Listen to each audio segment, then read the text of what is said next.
Hello. आवाज आ रही है सभी को?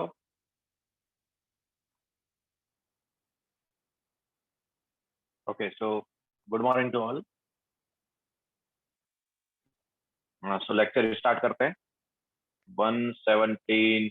ओके, सो 2-3 मिनट वेट कर लेते देन स्टार्ट करते हैं।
ओके, स्टार्ट करें।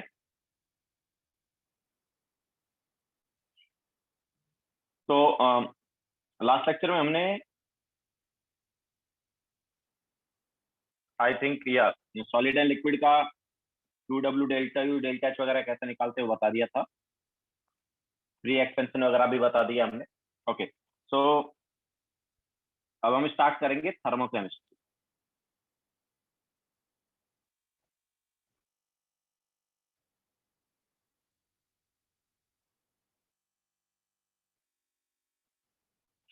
तो थर्मोकेमिस्ट्री जो है उसमें देखो, थर्मोडायनेमिक्स में हम क्या करते हैं, प्रोसेस की बात कर रहे होते हैं कि प्रोसेस हो रहा है। एंड थर्मोकेमिस्ट्री जो है उसमें केमिकल रिएक्शन हो रही है। ठीक है, सो इसमें हम केमिकल रिएक्शन के बारे में बात करेंगे ना। सेम चैप्टर है राजदीप, बट उसमें न्यू कॉन्सेप्ट है ना। मतलब थर्मोडायनेमिक्स वाला जो चैप्टर है ये 3 पार्ट में है। एक तो फर्स्ट लॉ वाला पार्ट में जो हमने कर लिया है, ठीक है। एक थर्मोडायनेमिक्स वाला पार्ट है जो अभी स्टार्ट कर रहे हैं, और एक है सेकेंड लॉ वाला पार्ट। तो ये 3 पार्ट में है। ओके, तो अभी हम सेकेंड लॉ की बात कर रहे हैं। तो सॉरी, नॉट सेकेंड लॉ, अभी हम थर्मोकेमिस्ट्री की बात कर रहे हैं। तीनों पार्ट इंपॉर्टेंट है। ओके, सो थर्मोकेमिस्ट्री जो है इसमें हम केमिकल रिएक्शन के बारे में बात करेंगे। तो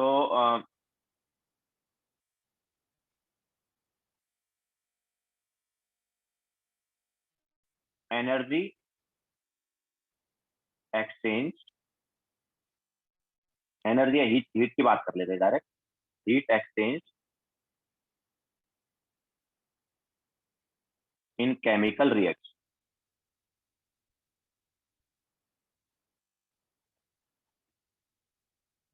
हीट एक्सचेंज इन केमिकल रिएक्शन के बारे में बात करेंगे, जिसे हम हीट ऑफ रिएक्शन भी बोलते हैं।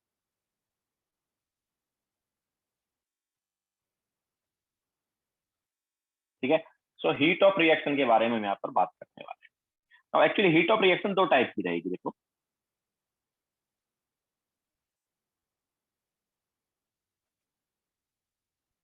तो हमारे पास रिएक्शन जो है वो ओपन वेसल में भी हो सकती है और क्लोज वेसल में भी हो सकती है। तो in open vessel and in close vessel, ठीक है, दो तरह से मान लो रिएक्शन हो रही है। तो ओपन वेसल में प्रेशर कांस्टेंट होता है,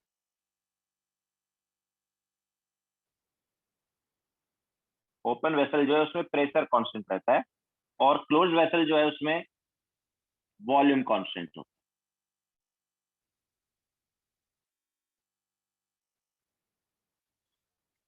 वैसे मैक्सिमम रिएक्शंस जो है वो ओपन वेसल में हो, ठीक है, या मैं बोल सकता हूँ मैक्सिमम रिएक्शंस जो है कांस्टेंट प्रेशर पर हो।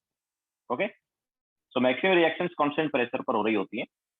अच्छा, कांस्टेंट प्रेशर पर जो हीट है उसको हम क्या बोलते हैं? कांस्टेंट प्रेशर पर जो हीट है उसे क्या बोलते हैं? क्यूपी, और वो डेल्टा एच होता है, याद है कि नहीं है? Heat at constant pressure is delta H, याद है कि नहीं?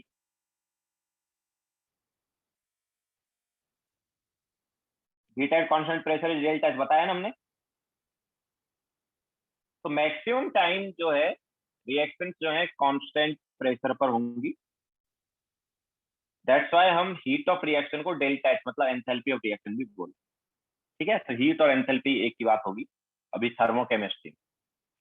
हाँ, एक दो एग्जांपल ऐसे जिनमें रिएक्शन क्लोज वेसल में होती है, जैसे बॉम्ब कैलोरीमीटर एक एग्जांपल, ठीक है। बॉम्ब कैलोरीमीटर जो है वो काम करता है कांस्टेंट वॉल्यूम पर। तो कांस्टेंट वॉल्यूम पर जो हीट है वो क्या होती है? कांस्टेंट वॉल्यूम पर हीट क्या होती है, याद है क्या? कांस्टेंट वॉल्यूम पर हीट होती है डेल्टा।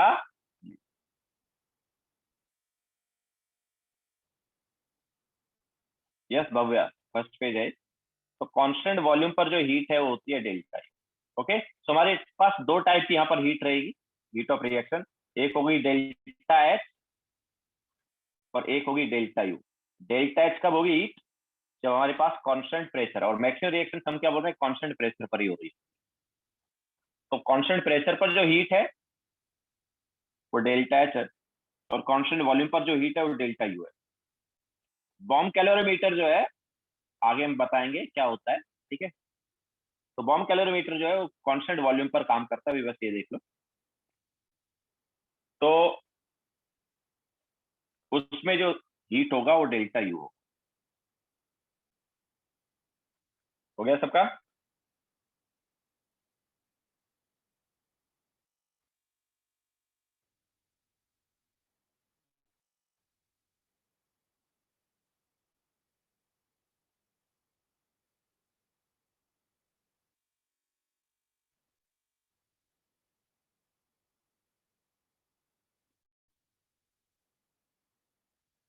चले आगे।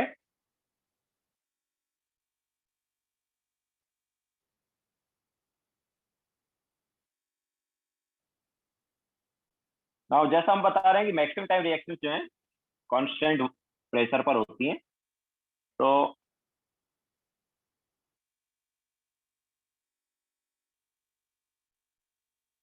reactions take place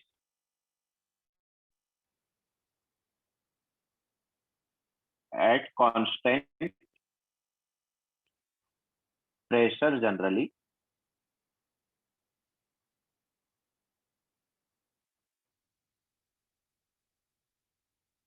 Therefore,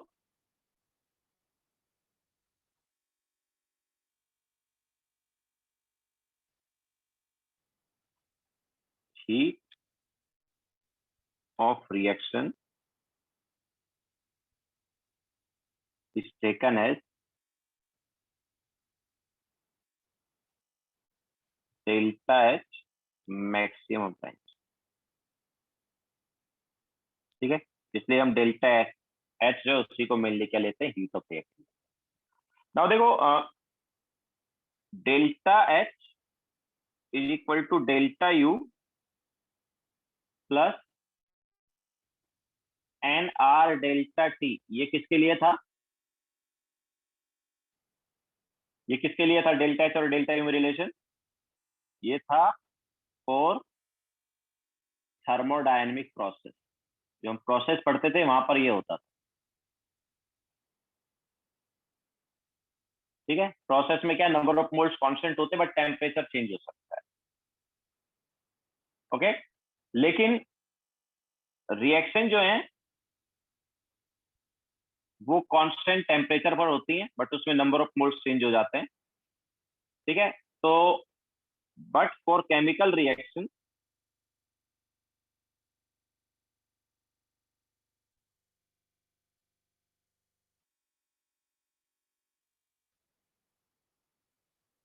delta H is equal to delta U plus delta N G R, यहाँ पर टेम्परेचर कांस्टेंट। ठीक है, सो केमिकल रिएक्शन के लिए डेल्टा एच और डेल्टा यू में ये रिलेशन हो। यहाँ पर डेल्टा एन जी जो है ये है change in number of moles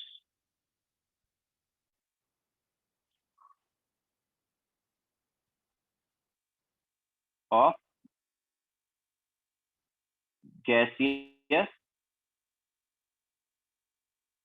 reactant and product.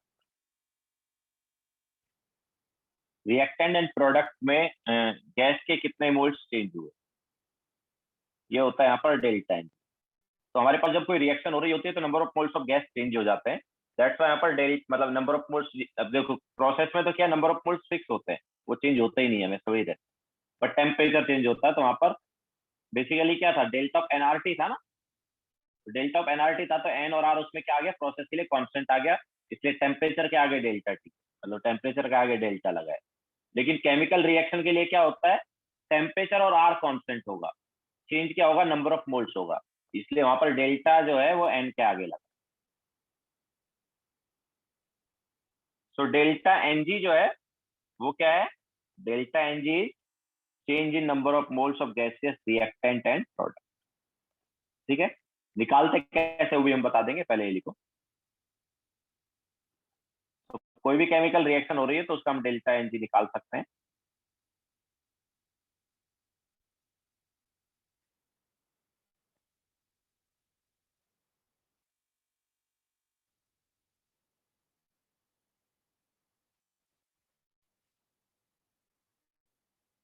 Yes Shravani, Shravani temperature जो है वो कांस्टेंट रहेगा क्योंकि रिएक्शन जो है कांस्टेंट टेम्परेचर पर ही हो रही है। कोई भी पर्टिकुलर रिएक्शन कांस्टेंट टेम्परेचर पर ही हो।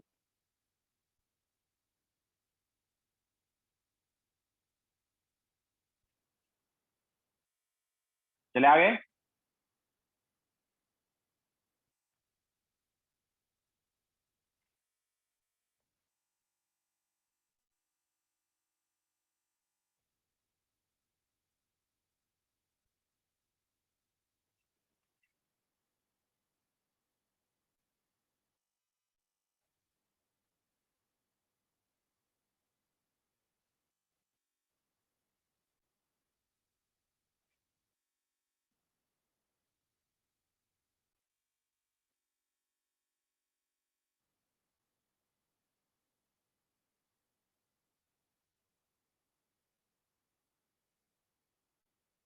हो गया सबका?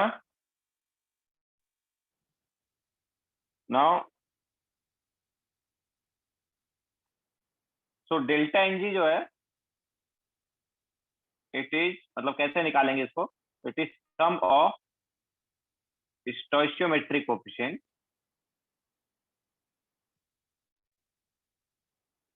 ऑफ गैसियस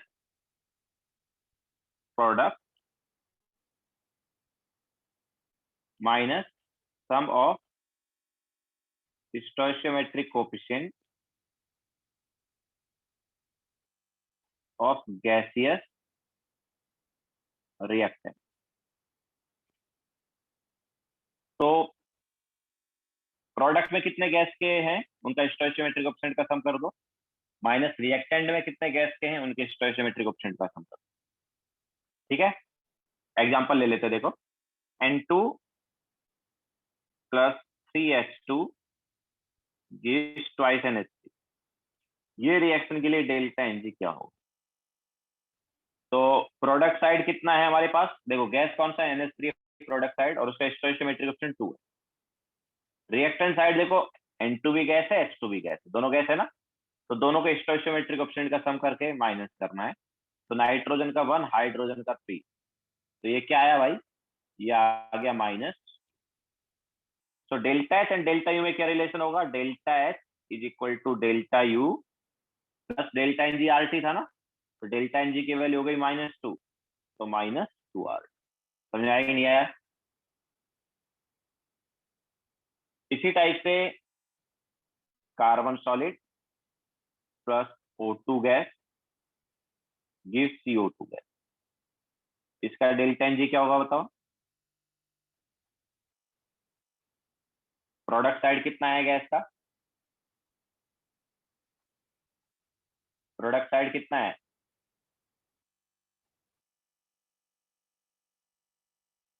1, तो product side stoichiometric coefficient 1। Reactant side कितना है, product side minus reactant side करते हैं ना, तो रिएक्टेंट साइड कितना है, रिएक्टेंट साइड 2 है, लेकिन हमने गैस की बात की है, हम किसकी बात कर रहे हैं, गैस की। कार्बन जो है वो सॉलिड है, तो उसका नहीं लेंगे, जस्ट गैस के स्टोइचियोमेट्रिक कोएफिशिएंट को ऐड करना। Okay, so 1 stoichiometric coefficient of CO2, तो 1 माइनस, ठीक है, पहले प्रोडक्ट वाला करेंगे तो प्रोडक्ट साइड एक ही है तो वो हो गया, एंड रिएक्टेंट साइड कितना है, रिएक्टेंट साइड भी एक ही है, तो वो माइनस कर देंगे, तो 1 - 1 कितना हो गया, 0। तो डेल्टा एन जी आ गया 0, तो delta H is equal to क्या हो जाएगा फिर, डेल्टा यू। समझ आया कि नहीं आया? प्रोडक्ट साइड गैस के स्टोइचियोमेट्रिक कोएफिशिएंट का sum, then minus reactant side gas के stoichiometric, that will be delta N G. समझ आया सबको, किसी को डाउट है?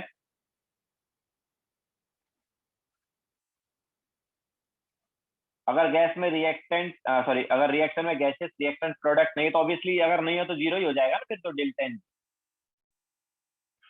अगर रिएक्शन में गैसेस रिएक्टेंट या प्रोडक्ट ही नहीं है तो फिर तो ऑब्वियसली 0 ही आ जाएगा। हम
राहिल देखो, डेल्टा एन जी क्या है, प्रोडक्ट साइड गैस का स्टोइचियोमेट्रिक कोएफिशिएंट का सम माइनस रिएक्टेंट साइड गैस के स्टोइचियोमेट्रिक कोएफिशिएंट का सम। सो प्रोडक्ट साइड हमारे पास क्या है, CO2 है, तो उसका stoichiometric coefficient 1, and reactant side gas कौन है, देखो कार्बन गैस नहीं, ऑक्सीजन गैस है, तो उसका स्टोइचियोमेट्रिक कोएफिशिएंट क्या है, 1, तो 1 - 1 इज इक्वल टू 0। समझ आया? तो 1 - 1 इक्वल टू 0 हो गया, तो डेल्टा एच इक्वल टू क्या होता है, delta N, delta H equal to delta U plus delta N G R T ना, डेल्टा एन जी तो 0 ही है, तो क्या है डेल्टा यू आया ना, समझ आया। नाउ आगे चलते हैं।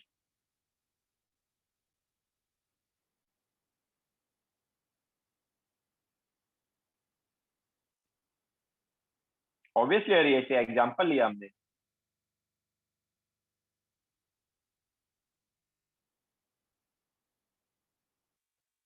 ठीक है, चलो क्वेश्चन ले लेते हैं अभी।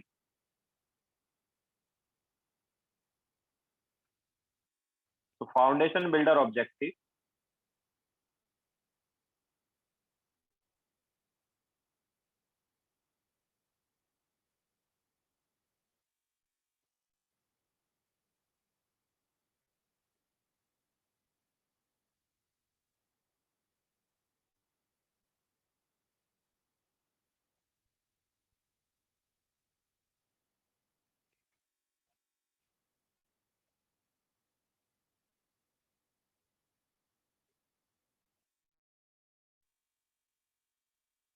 ठीक है। हाँ, सो क्वेश्चन ले लेते हैं। तो फाउंडेशन बिल्डर ऑब्जेक्टिव का क्वेश्चन नंबर 55 एंड 56 करो।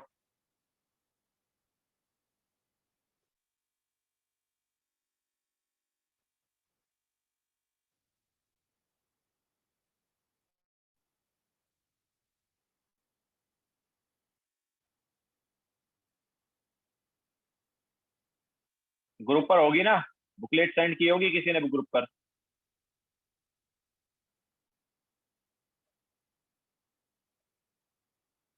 ग्रुप पर बुकलेट सेंड की हुई है ना।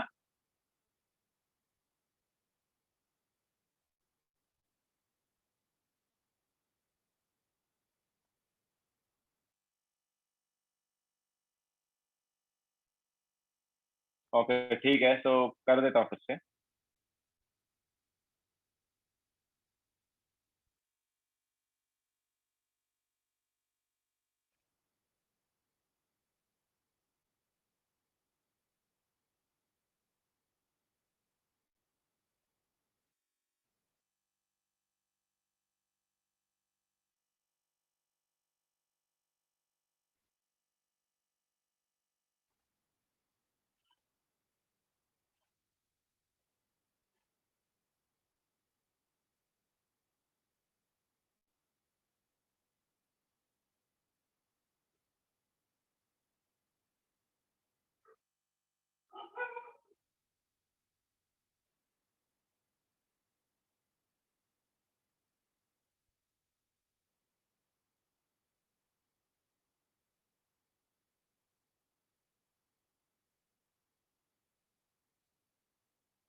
साक्षी मैच कर लो, आंसर मैच कर रहा है कि नहीं चेक कर लो।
नहीं साक्षी, ऐसा नहीं है।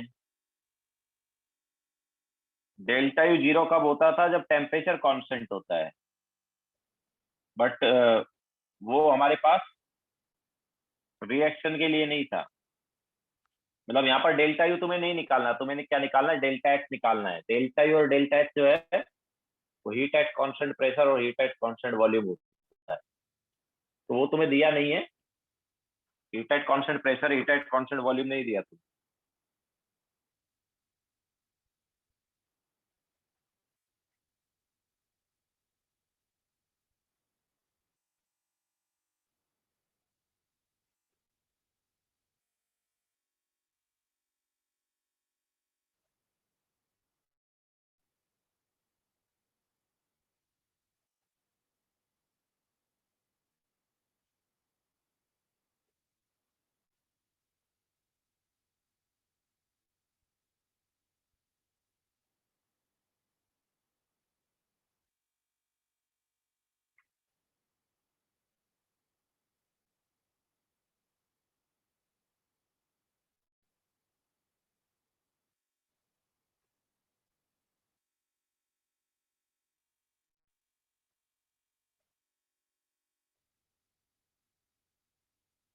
कराए क्या?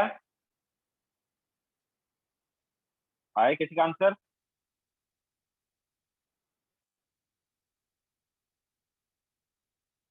ठीक है, 2 मिनट और ले लो।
कराए क्या?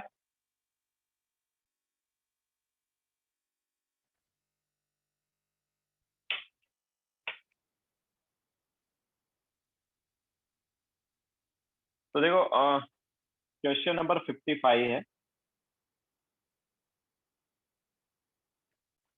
the difference between the heat of reaction at constant pressure and heat at constant volume for reaction। तो हमारे पास जो रिएक्शन है वो ये दी हुई है।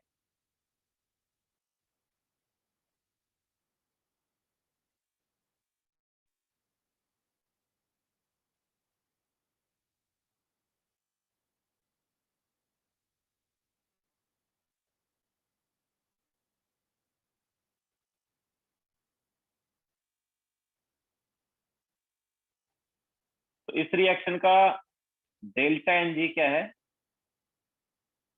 तो इस रिएक्शन का डेल्टा एन जी देखो, प्रोडक्ट साइड में हमारे पास 12 कार मतलब 12 गैस वाले हैं, बाकी 6 तो H2 है, वो नहीं लेंगे। एंड रिएक्टेंट साइड कितने हैं गैस वाले? 15 है। Okay, so delta N G क्या आया? -3 आया। ओके, C6H6 भी लिक्विड है और H2 भी लिक्विड है, तो वो नहीं लेंगे, गैस वाले ही लेंगे। अच्छा, नाउ हमें निकालना क्या है? Difference between the heat of reaction at constant pressure मतलब QP एंड कांस्टेंट वॉल्यूम मतलब QV। तो QP माइनस QV निकालना है। नाउ हमें पता है QP is nothing but delta H and QV is nothing but delta U। So delta H minus delta U निकालना है। और delta H minus delta U क्या होता है यार? It is nothing but delta NG/RT, होता है कि नहीं? What is delta NG? Delta NG is -3 into R। अच्छा, आंसर निकालना है हमें किलो जूल में, तो R की वैल्यू ले लेंगे 8.314। टेम्परेचर कितना है?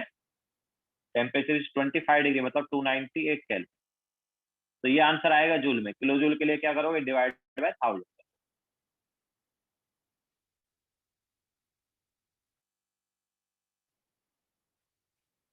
सो इस टाइप से हमारे पास ये वाला क्वेश्चन हो जाएगा।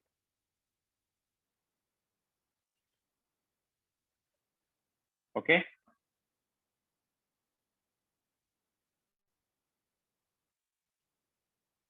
So this was question number 55।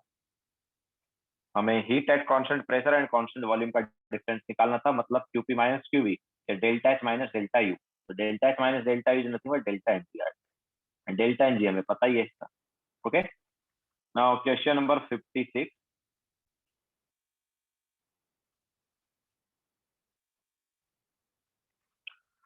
So for the combustion of an octane C8H18 gas plus O2 gas gives CO2 gas plus H2O liquid.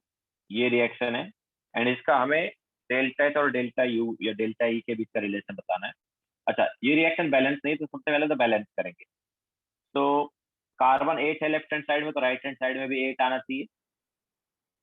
इसके अलावा हाइड्रोजन लेफ्ट हैंड साइड में 18 है, तो राइट हैंड साइड में 18 होना चाहिए, मतलब 9।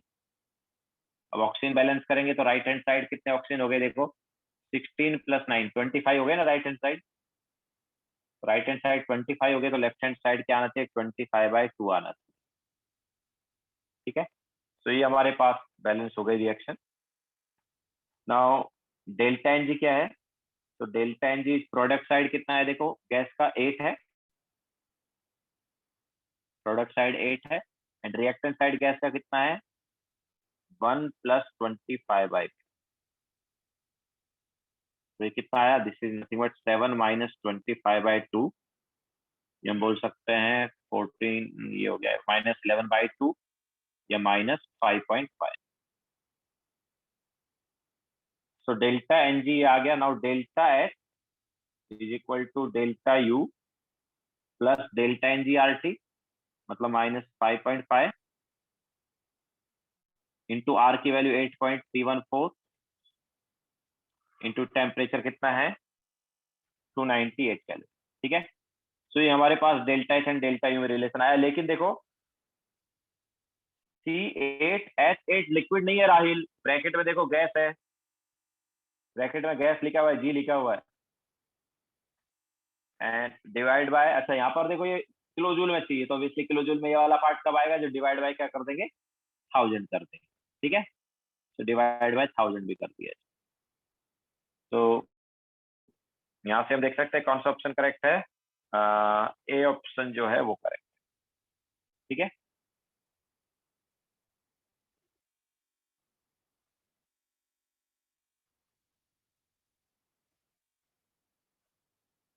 यस मिताली बोलो। सर मैंने ये करने के बाद मैंने 2 को कॉमन लेके इक्वेशन लिया ताकि फ्रैक्शन नहीं हो। नहीं नहीं, ऐसा क्यों? फ्रैक्शन मतलब फ्रैक्शन लेना पड़ेगा ना, फ्रैक्शन ही क्यों लेना पड़ेगा पर सर? क्योंकि इसमें मतलब हमें मतलब अभी क्या है, इसको पूरे को अगर तुम 2 से मल्टीप्लाई कर दोगे ना तो रिलेशन चेंज हो जाएगा। मतलब जैसा ओके, रिलेशन है इसमें वैसे का तैसा? नहीं नहीं, मैं वो बाद में तुम्हें बताऊंगा। एक्चुअली क्या है, आगे हम हीट ऑफ कंबशन की बात करते हैं, तो वो इसके 1 मोल के रेस्पेक्ट में होती है। ठीक है, तो इसका 1 मोल आना चाहिए। अगर तुम इसको 2 से मल्टीप्लाई कर दोगे तो यहाँ पर 2 आ जाएगा ना। Okay, yes sir. इसलिए तो हीट ऑफ कंबशन या कंबशन की बात हो रही है, तो कंबशन पर मोल के रेस्पेक्ट में हम बात कर रहे हैं कंबशन। Okay sir. ठीक है, हीट ऑफ कंबशन हम आगे पढ़ेंगे, उसमें पर मोल ऑफ सब्सटेंस का कंबशन हो, मतलब 1 मोल ऑफ सब्सटेंस जो उसका कंबशन हो। दैट्स व्हाई यहाँ पर इसका स्टोइचियोमेट्रिक कोएफिशिएंट 1 आना चाहिए। अगर हमने इसको पूरे को 2 से मल्टी, ऑब्वियसली बैलेंस रिएक्शन तब भी रहेगी। अगर हम इसको पूरे को 2 से मल्टीप्लाई कर देते हैं तो फ्रैक्शन नहीं रहेगा एंड ऐसा आ जाएगा। ठीक है, लेकिन फिर क्या है, फिर हमारे पास इसके 2 मोल हो गए 1 के। ओके, तो वो नहीं होना। हो गया सबका?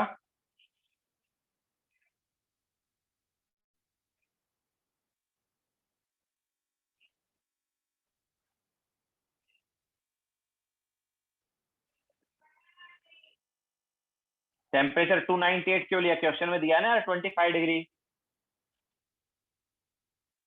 क्वेश्चन में 25 डिग्री दिया था ना अबाउट।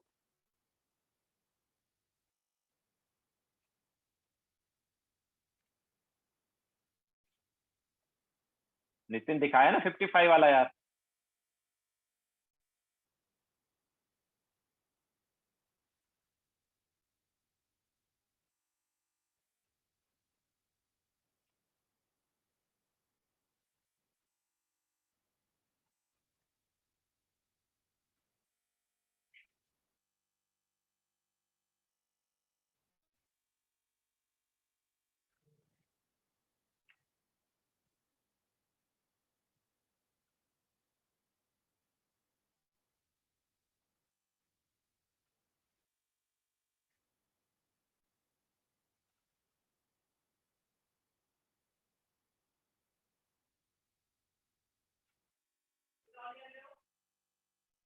ओके, चले आगे।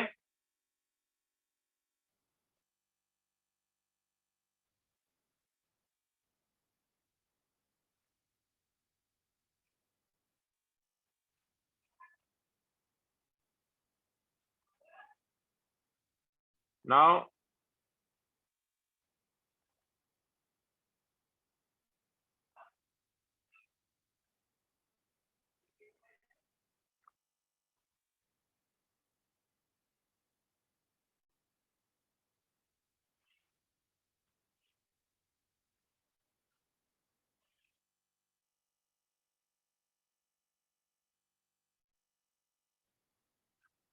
फिर से एक बार एंथैल्पी के बारे में पढ़ लेते हैं। तो देखो, एंथैल्पी ऐसे हम पढ़ चुके हैं ऑलरेडी।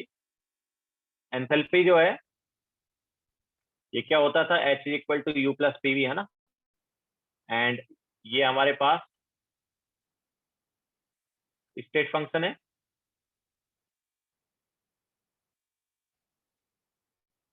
ठीक है, एंथैल्पी ऑफ 1 मोल सब्सटेंस क्या होगा? एंथैल्पी ऑफ 1 मोल सब्सटेंस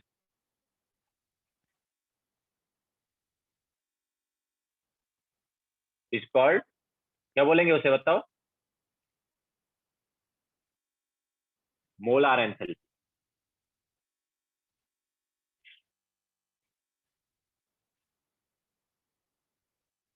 ठीक है, एच एम से रिप्रेजेंट कर देंगे।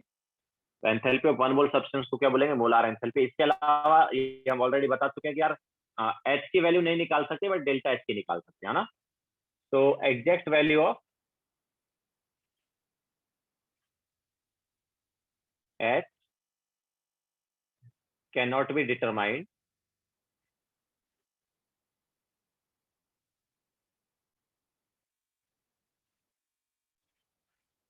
बट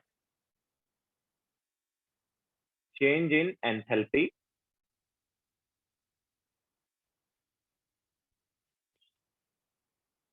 मतलब delta H can be determined.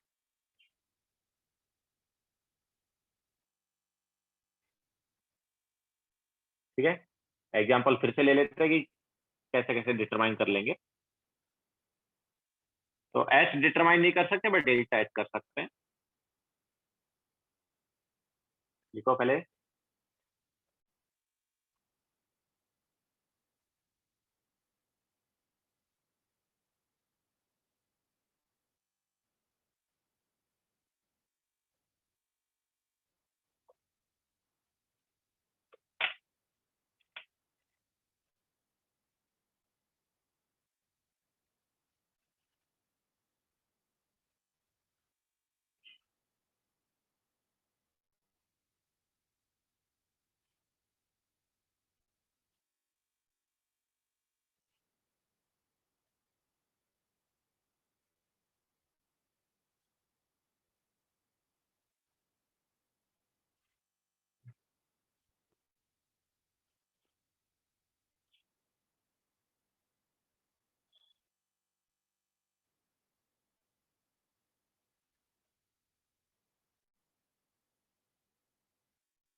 हो गया सबका?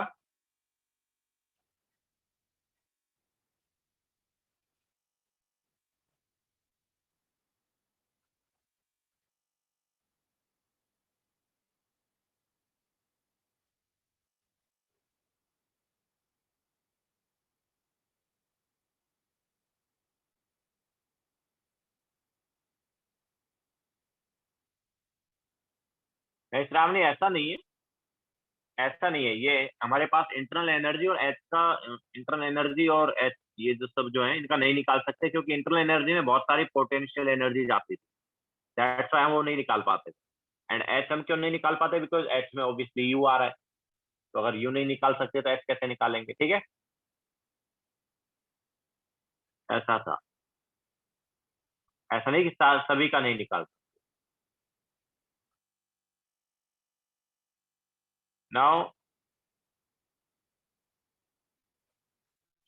तो एग्जांपल ले लेते हैं कि डेल्टा एच निकालने का ये कोई तरीका है, उसका एग्जांपल ले लेते हैं। ऑब्वियसली जैसे मान लो हमारे पास वाटर है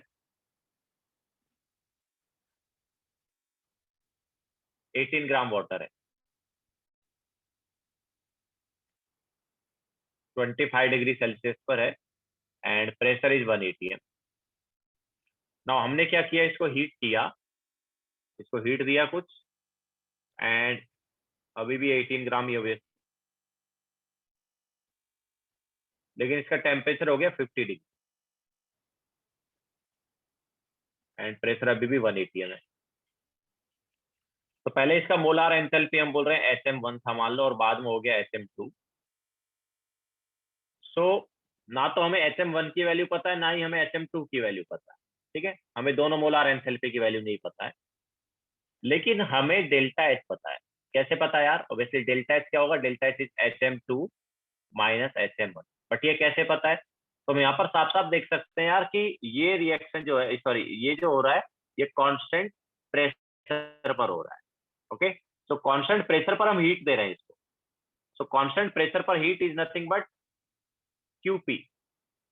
कांस्टेंट प्रेशर पर हीट क्या होता है? QP होता है। एंड ऑब्वियसली उसको हम NC, लिक्विड है ना, याद है हमने लास्ट लेक्चर में बताया था कि अगर सॉलिड और लिक्विड हैं, अगर वो सेम स्टेट में है और टेम्परेचर चेंज कर रहे हैं, तो क्यू क्या होता था? NC delta T। बताया था कि नहीं बताया था? सॉलिड एंड लिक्विड अगर सेम फेस में ही टेम्परेचर चेंज कर रहे होते हैं या सेम स्टेट में टेम्परेचर चेंज कर रहे होते हैं, तो क्यू क्या होता है? NC डेल्टा T होता है, बताया था ना। अगर फेस चेंज करेंगे तो M इंटू L ले लेते थे, लेटेंट हीट ऑफ वेपराइजेशन।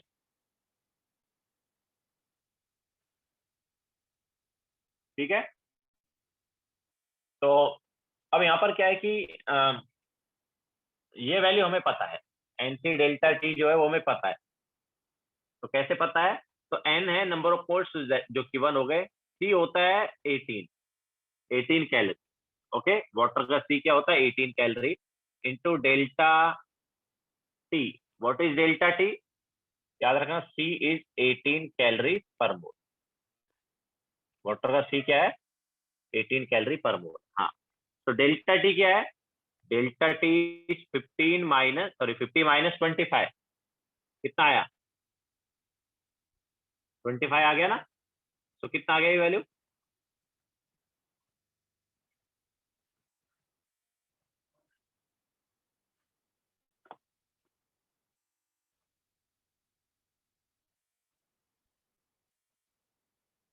कितनी आई?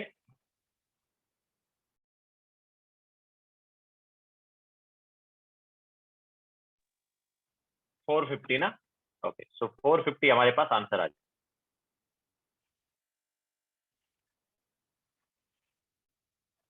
ओके, तो इस टाइप से हम डेल्टा एच निकाल पा रहे हैं। ओके, डेल्टा एच हमारे पास आया है, बट डेल्टा मतलब डेल्टा एच हमें पता है, बट दोनों का एच नहीं पता है ना। ना तो हमें HM1 पता था, ना ही HM2 पता था।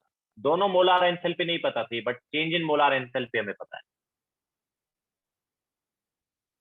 ओके, तो वही हम बता रहे हैं कि हम एग्जैक्ट वैल्यू ऑफ एंथैल्पी तो नहीं बता सकते, बट चेंज इन एंथैल्पी जरूर बता सकते।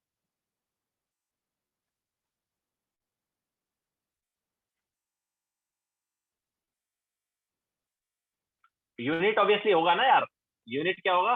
कैलोरी हो जाएगा इसका यूनिट। वो स्पेस नहीं था इसलिए मैंने नहीं लिखा। यूनिट ऑब्वियसली कैलोरी होगा इसका यहाँ पर। कैलोरी पर मोल किसका यूनिट था? सी का था ना। कैलोरी पर मोल पर केल्विन था actually.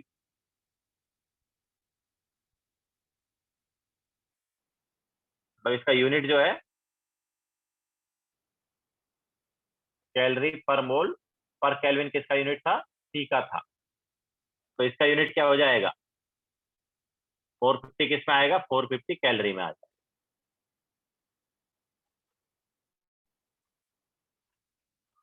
One number of moles था 18, उसका सी था, और डेल्टा टी हो गया 25। सो 450 कैलोरी।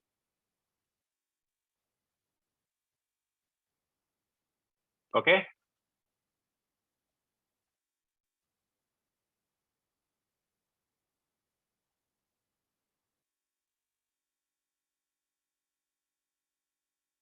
चले आगे।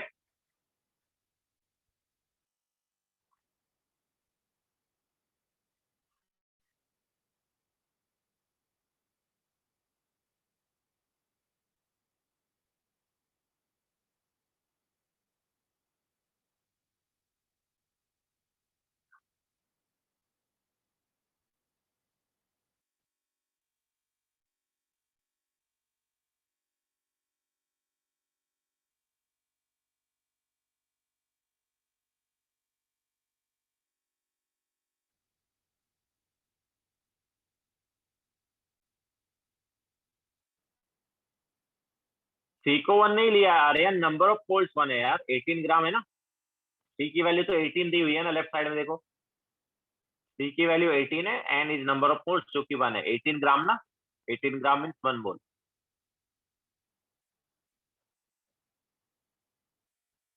एचएम इज मोलार एंथैल्पी ना। एचएम क्या था थोड़ी देर पहले ही तो बताया है। एचएम क्या है बताया थोड़ी देर पहले। Enthalpy of 1 mole substance is called molar enthalpy. Bracket में एचएम था।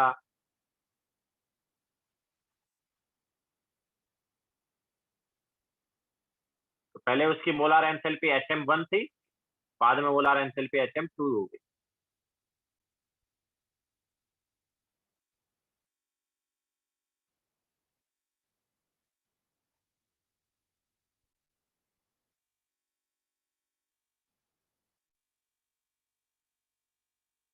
हो गया सबका।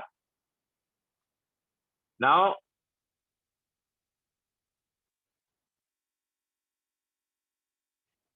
Enthalpy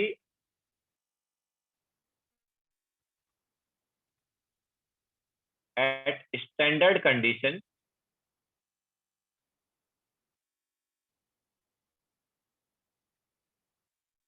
are called standard enthalpy.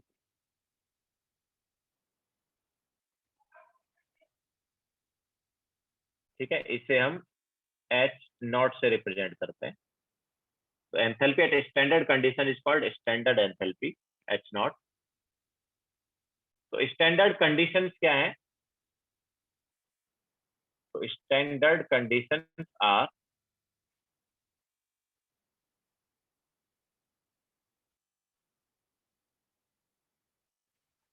तो 1 बार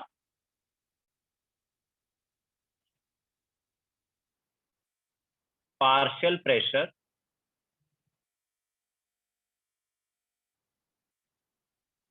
फॉर गैस। ठीक है, तो गैस की स्टैंडर्ड कंडीशन क्या है? 1 बार पार्शियल प्रेशर। सॉलिड की स्टैंडर्ड अच्छा, 1 बार पार्शियल प्रेशर, ठीक है, for gas at any given temperature. Temperature का कुछ फिक्स नहीं है, टेम्परेचर कुछ भी हो चलेगा, बट प्रेशर, पार्शियल प्रेशर क्या होना चाहिए? 1 बार।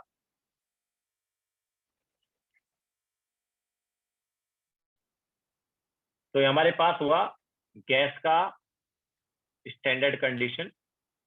सॉलिड एंड लिक्विड के लिए भी ऐसा ही कुछ है, लेकिन वहां पर एक्सटर्नल प्रेशर है। तो 1 bar external pressure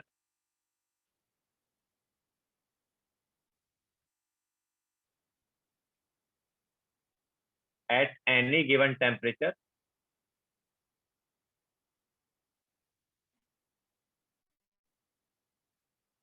for solids and liquid. Solid and liquid के लिए स्टैंडर्ड कंडीशन क्या है? 1 बार एक्सटर्नल प्रेशर है। ओके, टेम्परेचर कुछ भी हो चलेगा।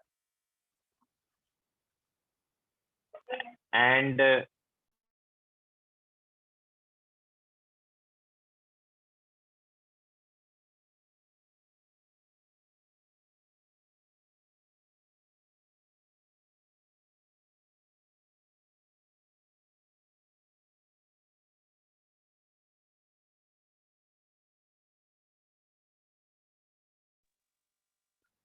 And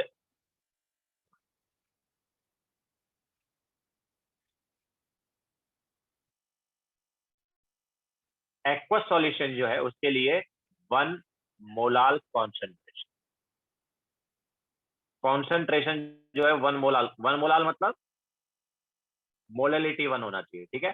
so 1 molal concentration eight any given temperature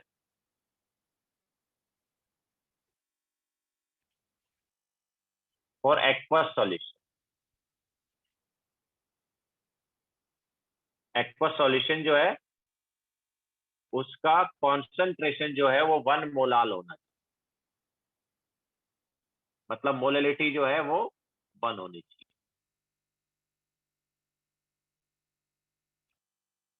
molality 1 होनी चाहिए।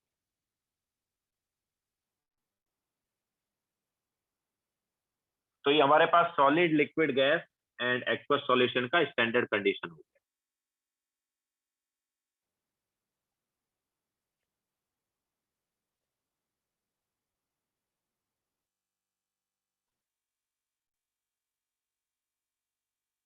तो स्टैंडर्ड कंडीशंस पर जो एंथैल्पी है उसको क्या बोलते हैं? मोलार, सॉरी, स्टैंडर्ड एंथैल्पी बोलते हैं।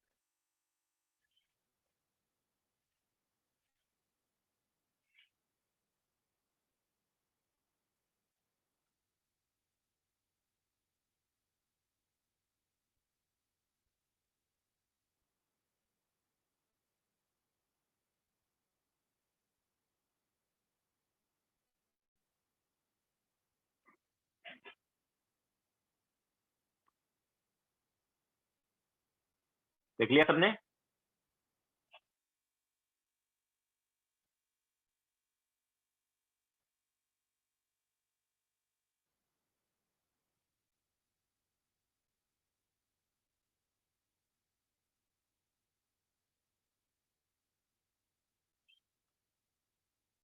ठीक है। नाउ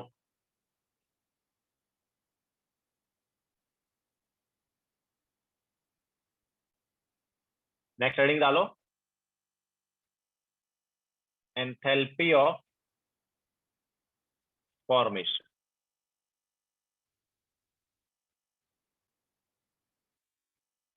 इसको हम डेल्टा एच एफ से रिप्रेजेंट करते हैं। एंथैल्पी ऑफ फॉर्मेशन को हम डेल्टा एच एफ से रिप्रेजेंट करेंगे।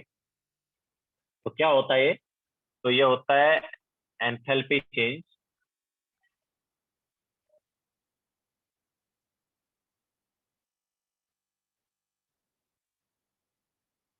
When 1 mole of a substance is formed from its constituent element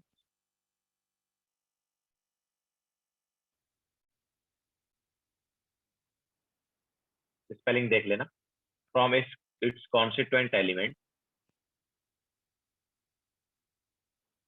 और जो कॉन्स्टिट्यूएंट एलिमेंट्स हैं वो अपने स्टेबल स्टेट में होने चाहिए, ठीक है, which should be in their stable state।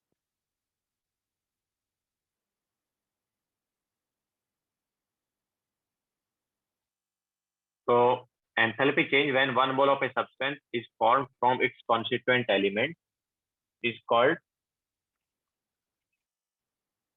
molar enthalpy।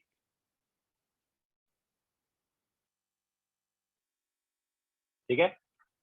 तो 1 मोल ऑफ सब्सटेंस को जब हम बनाएंगे उसके कॉन्स्टिट्यूएंट एलिमेंट से, तो जो एंथैल्पी चेंज होगा उसको क्या बोलेंगे? Molar enthalpy. जैसे H2O लिक्विड का मोलार एंथैल्पी क्या? तो H2O में कौन कौन से कॉन्स्टिट्यूएंट एलिमेंट है?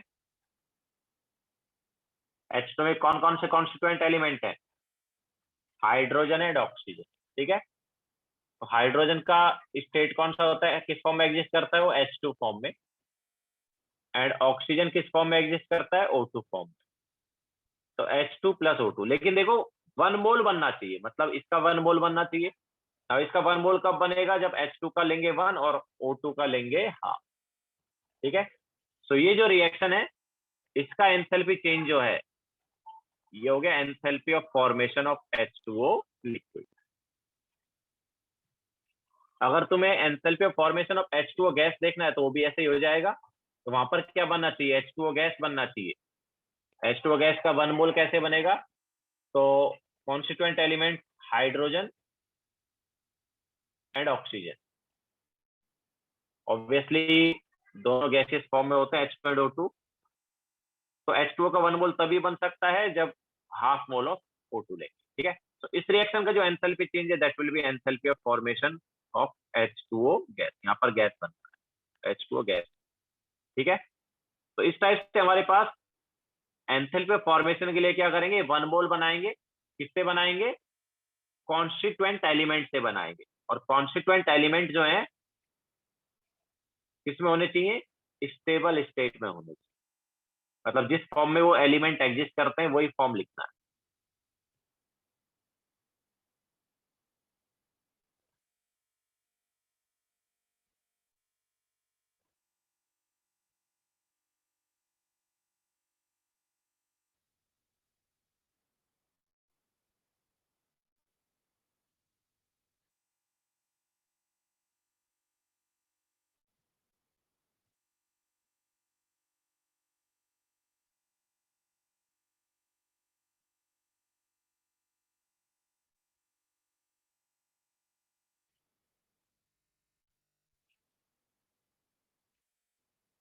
हो गया क्या सबका?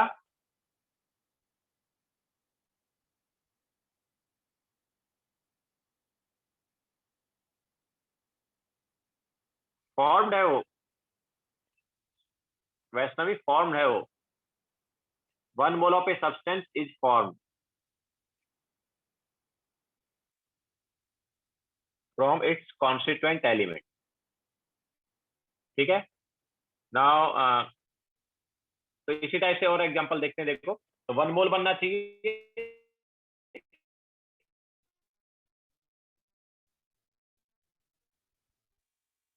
तो जैसे तो HCl का 1 मोल बनाना है तो H2 प्लस Cl2। अब ऑब्वियसली 1 मोल HCl का तभी बनेगा जब हाफ हाफ रिएक्ट करेंगे दोनों के। तो इस रिएक्शन का जो एंथैल्पी चेंज है that will B enthalpy of formation of HCl। अच्छा, HBr का अगर मुझे देखना है तो HBr का एंथैल्पी ऑफ फॉर्मेशन क्या होगा, H2 plus Br2, H2 gas plus Br2। Br2 किस में होगा,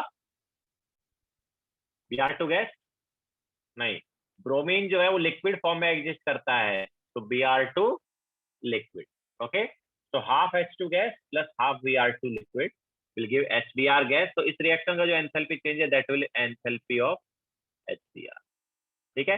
तो किस फॉर्म में एग्जिस्ट करते हैं वही फॉर्म हमें ले, कॉन्स्टिट्यूएंट एलिमेंट जो है वो किस फॉर्म में होते हैं, हाइड्रोजन गैस होता है और ब्रोमीन जो है लिक्विड होता है, ठीक है। सो ये हमारे पास होगा enthalpy of formation.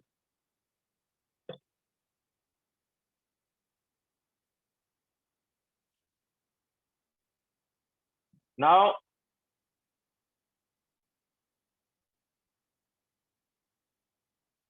enthalpy of formation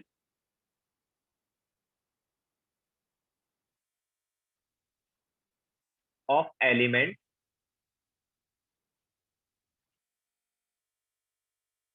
in their stable state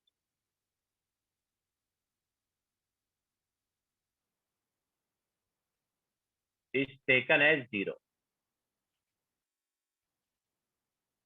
जो एलिमेंट्स है उनके एंथैल्पी ऑफ फॉर्मेशन को हम क्या लेंगे, 0 लेंगे अगर वो स्टेबल स्टेट में है तो। जैसे enthalpy of formation of H2 gas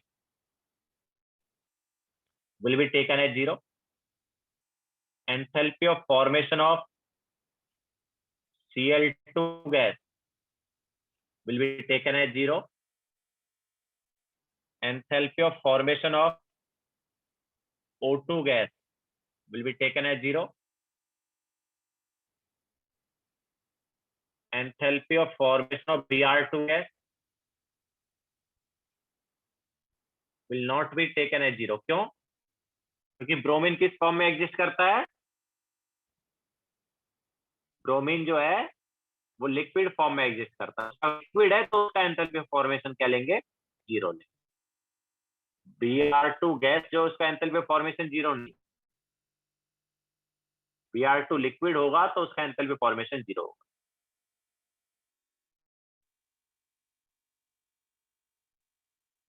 लिखो फटाफट ये।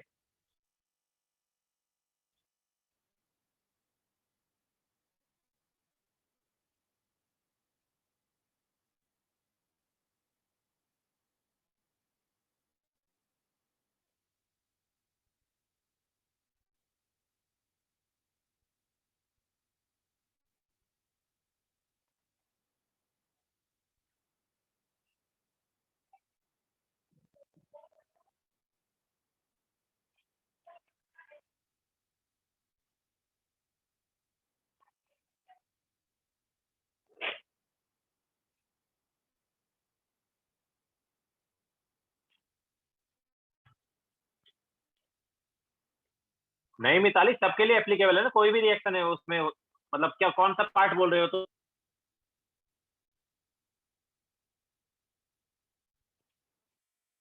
एंथैल्पी ऑफ फॉर्मेशन मतलब ब्रोमीन लिक्विड फॉर्म में रहता है ना, तो Br2 गैस का एंथैल्पी ऑफ फॉर्मेशन जो है वो जीरो नहीं है, लेकिन ब्रोमीन लिक्विड जो है ना उसका जीरो होगा। जिस फॉर्म में कोई भी एलिमेंट एग्जिस्ट करेगा उस फॉर्म में उसका एंथैल्पी ऑफ फॉर्मेशन जीरो होगा। तो ब्रोमीन जो है लिक्विड फॉर्म में एग्जिस्ट करता है तो उसका enthalpy of formation in liquid क्या होगा, जीरो होगा। लेकिन गैस का नहीं होगा। गैस का अगर मुझे एंथैल्पी ऑफ फॉर्मेशन निकालना है ब्रोमीन का, तो देखो क्या होगा, 1 मोल ऑफ ब्रोमीन बनाना है, मतलब Br2 गैस बनाना है, तो किससे बनाना है, उसके एलिमेंट से। और एलिमेंट ऑब्वियसली Br2 है, लेकिन स्टेबल स्टेट उसकी क्या है, लिक्विड। तो ब्रोमीन का जो एंथैल्पी ऑफ फॉर्मेशन है, Br2 गैस का जो एंथैल्पी ऑफ फॉर्मेशन है वो ये होगा। इस रिएक्शन का जो एंथैल्पी चेंज है, ठीक है, this is enthalpy of formation of Br2 gas.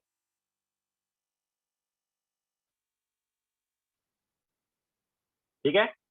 अब इसी टाइप से हमारे पास देखो एलोट्रॉप्स भी होते हैं। तो अगर हम बात करें कार्बन की, तो कार्बन जो है उसका ग्रेफाइट फॉर्म जो है वो स्टेबल है। तो कार्बन ग्रेफाइट का एंथैल्पी ऑफ फॉर्मेशन जो है जीरो है, लेकिन कार्बन डायमंड जो है उसका एंथैल्पी ऑफ फॉर्मेशन जीरो नहीं होगा। ठीक है। स्टेबल स्टेट वाले का एंथैल्पी ऑफ फॉर्मेशन जीरो लेंगे, तो कार्बन जो है उसका स्टेबल स्टेट हम ग्रेफाइट बोलते हैं। ओके, तो ग्रेफाइट का एंथैल्पी ऑफ फॉर्मेशन जो है जीरो है, लेकिन डायमंड जो है उसका एंथैल्पी ऑफ फॉर्मेशन जीरो नहीं। सिमिलरली आगे तुम सल्फर वगैरह या फॉस्फोरस के एलोट्रॉप भी पढ़ोगे, सल्फर और फॉस्फोरस वगैरह के। तो सल्फर का जो स्टेबल एलोट्रॉप है वो होता है रोम्बिक सल्फर। सल्फर का जो स्टेबल एलोट्रॉप है वो होता है rhombic sulphur. That's why rhombic sulphur जो है उसका एंथैल्पी ऑफ फॉर्मेशन हम जीरो लेते हैं। लेकिन अगर सल्फर का मोनोक्लिनिक फॉर्म है तो वो स्टेबल में नहीं आता है। जैसे मैंने बताया, स्टेबल कौन सा है, रोम्बिक है। रोम्बिक का एंथैल्पी ऑफ फॉर्मेशन जीरो, लेकिन मोनोक्लिनिक जो है उसका नॉन जीरो। ऐसे ही फॉस्फोरस जो है उसका भी तुम आगे पढ़ोगे। फॉस्फोरस जो है उसका एंथैल्पी ऑफ फॉर्मेशन की जब हम बात करेंगे तो व्हाइट फॉस्फोरस जो है उसका स्टेबल रहता है। व्हाइट फॉस्फोरस जो एलोट्रॉप है वो स्टेबल होता है, तो उसका एंथैल्पी ऑफ फॉर्मेशन हम जीरो लेते हैं।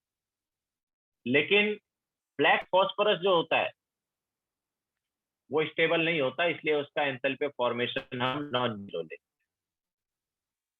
ठीक है। तो जो एलिमेंट्स हैं मिताली, वो एलोट्रॉप है सल्फर का ना। सॉलिड स्टेट में पढ़ोगे मोनोक्लिनिक, रोम्बिक, ये स्ट्रक्चर्स होती हैं। तो मोनोक्लिनिक फॉर्म होगा, रोम्बिक फॉर्म होगा।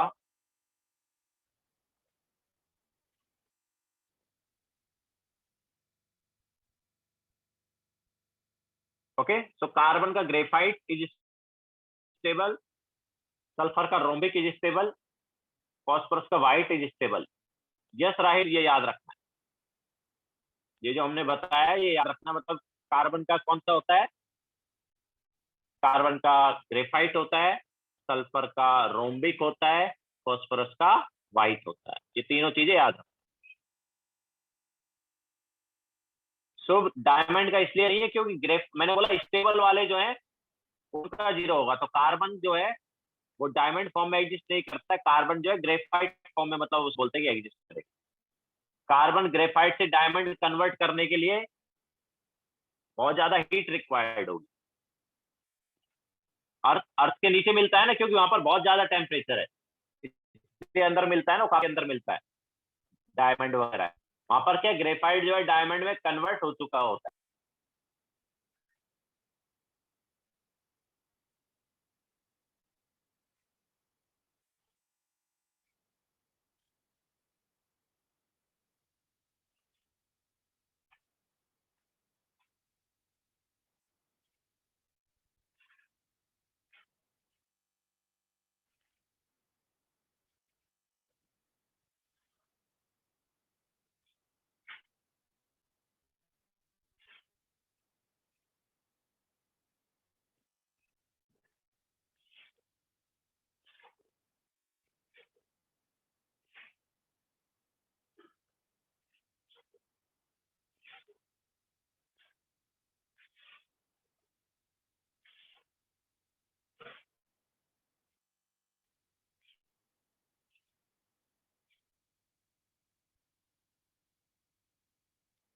हो गया सबका?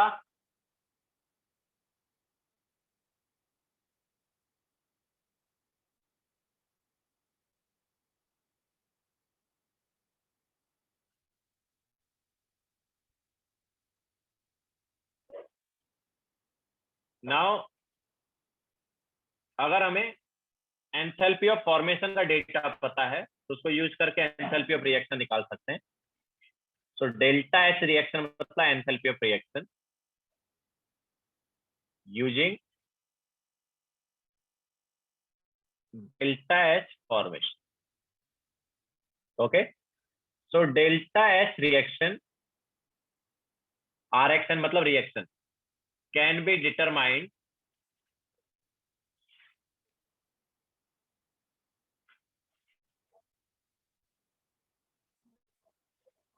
Using enthalpy of formation data.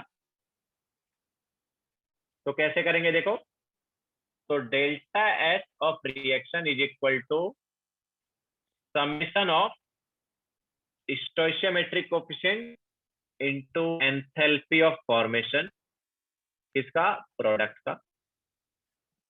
तो stoichiometric coefficient and enthalpy of formation को मल्टीप्लाई करना है एंड देन सम कर देना है। ये पहले प्रोडक्ट के लिए करना है एंड देन उसमें से सब्ट्रैक्ट कर देंगे रिएक्टेंट वाले को। उसमें भी ऐसे ही करेंगे, स्टोइशियोमेट्रिक कोएफिशिएंट को एंथैल्पी ऑफ फॉर्मेशन से मल्टीप्लाई करेंगे एंड देन सम कर देंगे। ठीक है, तो ये रिएक्टेंट के लिए। तो यहाँ पर ये जो था, ये था स्टोइशियोमेट्रिक कोएफिशिएंट।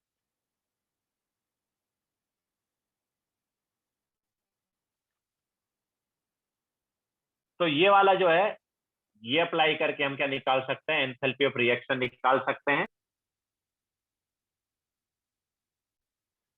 अगर हमें एंथैल्पी ऑफ फॉर्मेशन का डेटा पता है।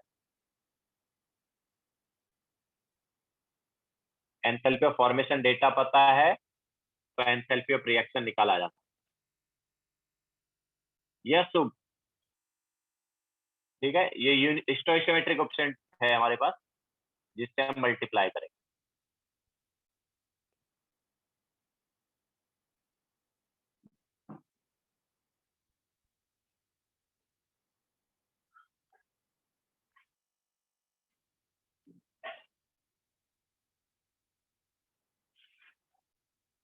हो गया सबका?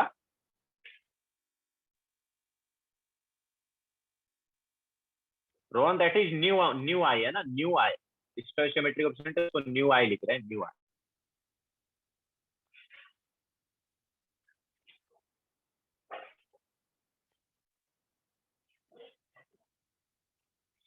निखिल जल्दी लिखो।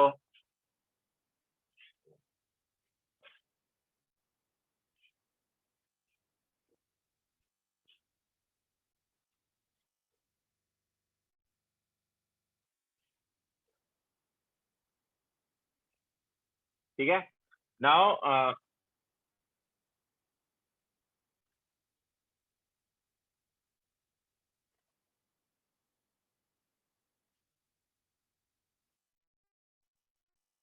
तो जैसे हमारे पास एक रिएक्शन है CH4 plus 2O2 gas gives CO2 gas plus H2O liquid, ये हमारे पास रिएक्शन है। तो इस रिएक्शन का डेल्टा एच निकालना है अगर मुझे, तो क्या होगा यार, मैंने बोला कि स्टोइचियोमेट्रिक कोएफिशिएंट का एंथैल्पी ऑफ फॉर्मेशन से क्या करना है, मल्टीप्लाई करना है, एंड देन मल्टीप्लाई करके सम करना है। ये पहले प्रोडक्ट के लिए करना है, एंड देन सब्ट्रैक्ट किसका करना है, रिएक्शन। तो प्रोडक्ट CO2 एंड H2O है, तो दोनों का enthalpy of formation of CO2 into क्या करेंगे 1, बिकॉज CO2 का एक ही स्टोइचियोमेट्रिक कोएफिशिएंट है। इसके अलावा H2O के लिए क्या होगा, 2 स्टोइचियोमेट्रिक कोएफिशिएंट है, तो 2 times of enthalpy of formation of H2, obviously liquid. तो हमारे पास प्रोडक्ट साइड वाला हो गया और उसका सम हो गया, माइनस रिएक्टेंट साइड वाला। तो रिएक्टेंट साइड में क्या है, CH4 है, तो enthalpy of formation of CH4, उसका स्टोइचियोमेट्रिक कोएफिशिएंट 1 है तो 1 ही लिया, and then minus 2 times of enthalpy of formation of O2। ठीक है, तो ये हमारे पास इस रिएक्शन का क्या हो जाएगा, एंथैल्पी ऑफ रिएक्शन। अगर हमें चारों वैल्यू पता है तो इस रिएक्शन का कितना एंथैल्पी चेंज है वो निकाल।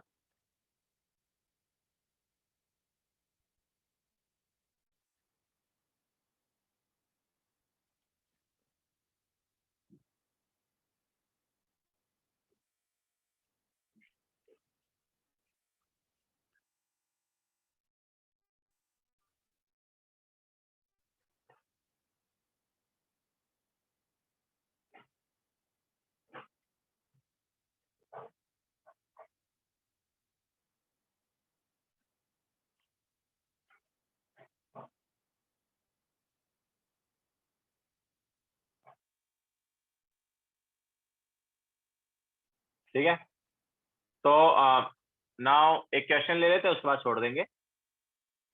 तो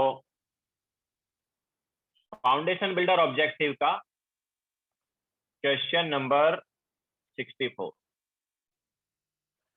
foundation builder objective question number 64।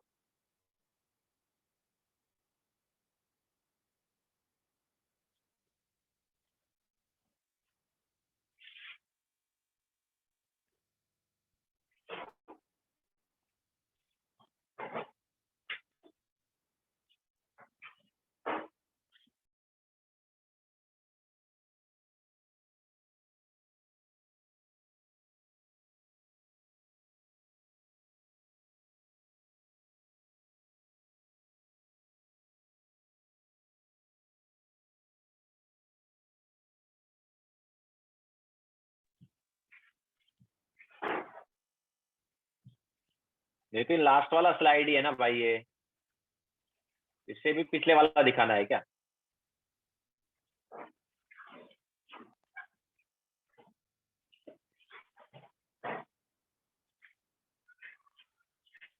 ठीक है, क्वेश्चन नंबर 64 करो, देन छोड़ देंगे उसके बाद।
कराएं क्या?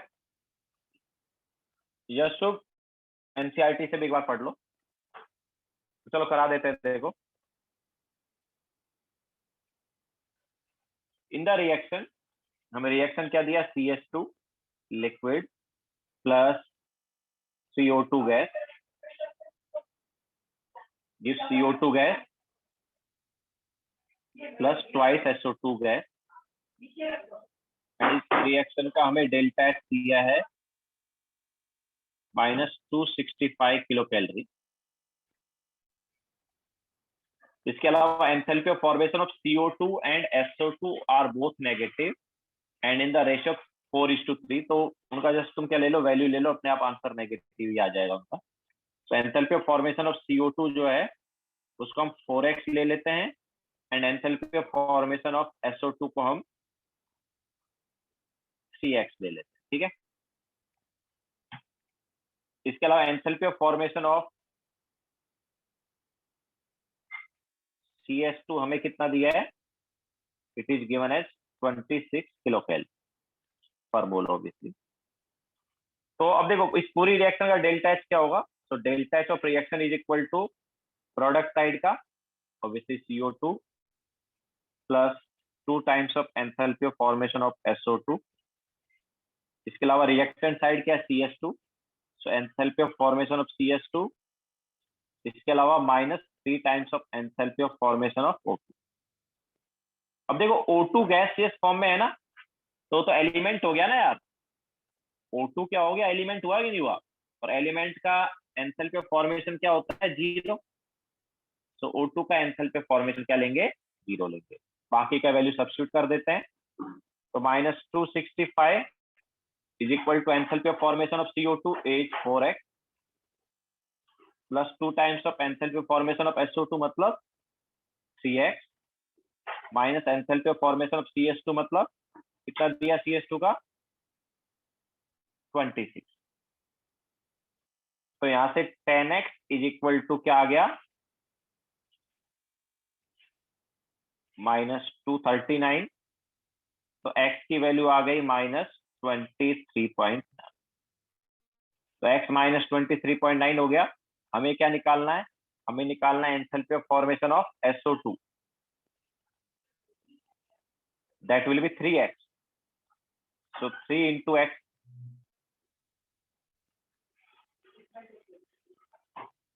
कितना आ गया? -71.7 आ गया।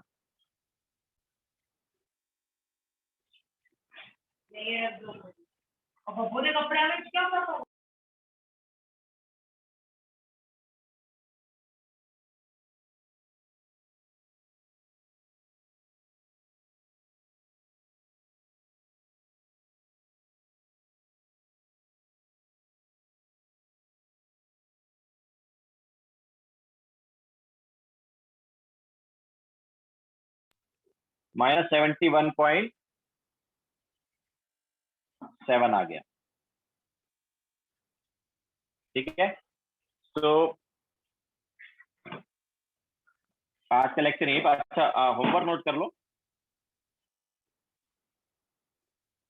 होमवर्क जो है वो रहेगा FBO,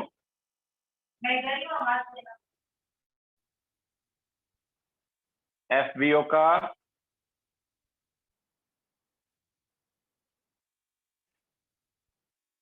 45।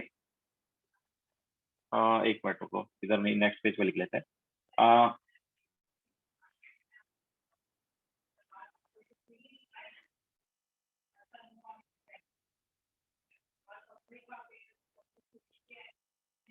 सो FBO में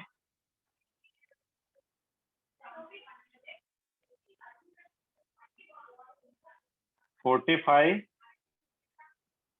48, 49, 51, 66 एंड 68। ठीक है। ये 4-5 क्वेश्चन जो है यही होमवर्क है।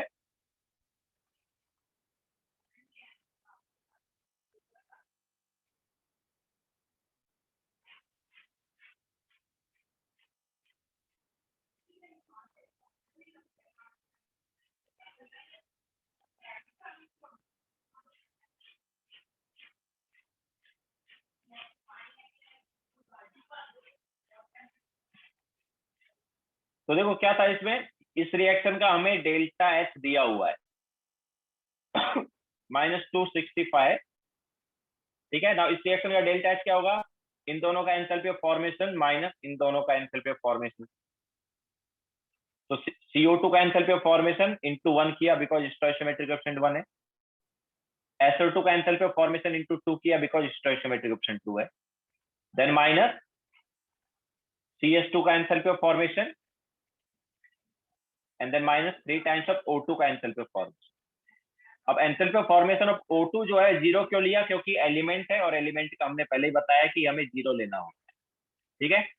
बस बाकी का सब्स्टिट्यूट कर दो, तो CO2 का 4x, SO2 का 3x इंटू 2 किया, CS2 का 26, तो वहां से क्या आ जाएगा, x आ जाएगा, x आ गया तो enthalpy of formation of SO2 भी आ जाएगा, ठीक है। तो लेक्चर एंड करते हैं।